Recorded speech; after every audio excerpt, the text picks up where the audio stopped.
Line or mic?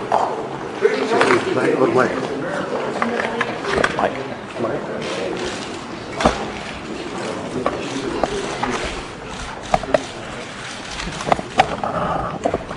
It's an honor for me to welcome back His Majesty, the King of Jordan. I always enjoy a visit with His Majesty. He's a man who cares deeply about people of the region, a person who always emphasizes the humanitarian aspects of the people of his country. He cares deeply about peace. It's a series of ongoing discussions I'm having with leaders from the Middle East as to how we can really seize the moment and to bring peace to the region. Your Majesty, welcome back to the Oval Office. I'm thrilled to have you here. Thank you, Mr. President.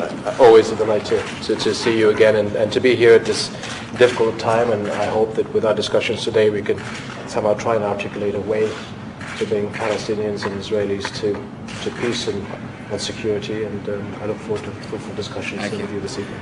We, the Majesty's agreed to take a couple of questions, as have I. We'll start with Terry.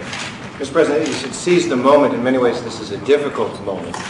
At this juncture, as you're trying to put in place a structure for progress towards peace, do you believe that Prime Minister Sharon should act with restraint in responding to yesterday's suicide bomb? Well, first, I want to remind everybody, it seems like every week is a difficult week in the Middle East.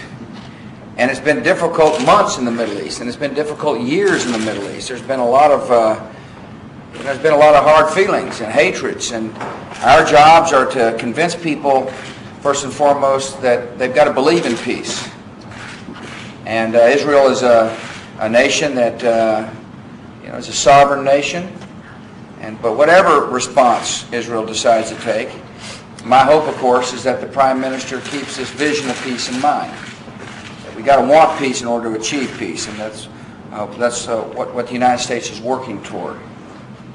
Your Majesty, what is the Jordanian vision that you're going to present to the U.S. administration regarding the U.S. proposed peace conference? Well, we're actually here at the moment to see if we can identify some logical steps over the next few weeks to articulate a vision that brings the Israelis and Palestinians out of the impasse that we're facing at the moment. And we'll discuss the views this evening and maybe see if we can find a roadmap to have America's support to bring Israelis and Palestinians the peace that they deserve.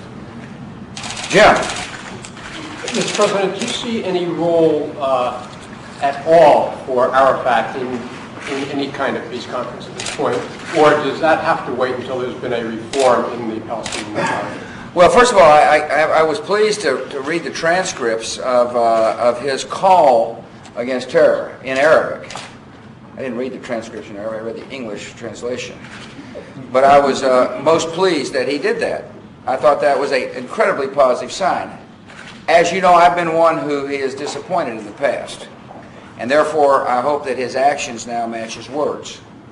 It's very important for us, and I'm going to explain this to His Majesty, why I think all of us involved, must work hard to put the infrastructure in place, or the structures in place for a Palestinian Authority that respects rule of law, that has its own constitution, that is able to fight corruption, that is able to spend money properly when it gets it from foreign sources, so that there is hope.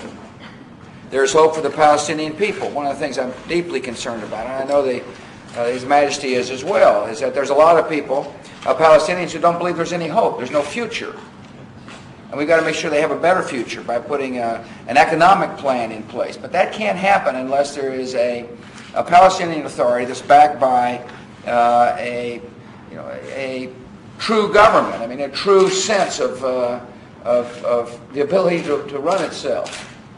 And that, in turn, will help Israel be more comfortable with her neighbor. And so we're going to talk about the way forward. And the way forward is to, and step one is to make sure there's a unified Palestinian security force. A force that is responsible, a force that reports to a certain authority figure, a force that we can hold accountable, a force that's not fractured and fights each other. And to that end, as you know, the other day I announced that George Tenet is going to go to the region to help this reform. Mr. President, you recently met with several Arab leaders. Your Majesty, you are the fourth leader now that's met with President Bush in the last 2-3 weeks. Where do you see the Arab nations right now? One of the things that the President called for was that the Arab nations need to take responsibility, need to take a leadership role. What do you see the Arab nations as doing, and what is the message that you're bringing now from the Arab leaders that you have met before coming here? Well, one of the things that we will discuss with the President this evening is that after this meeting, our Foreign Minister goes to Cairo to be there at a summit that is going to be convened by President Mubarak and Crown Prince Abdullah with a group of Arab countries that will articulate the vision of Beirut, in other words, the olive branch towards Israel in practical terms. And at the same time having to deal with the issues of security and terrorism. And I hope that there's a lot of success in that meeting that allows the Arab countries to really step up to the plate and move forward with the responsibility that we need from them. Thank you all very much. Lights. Thank you.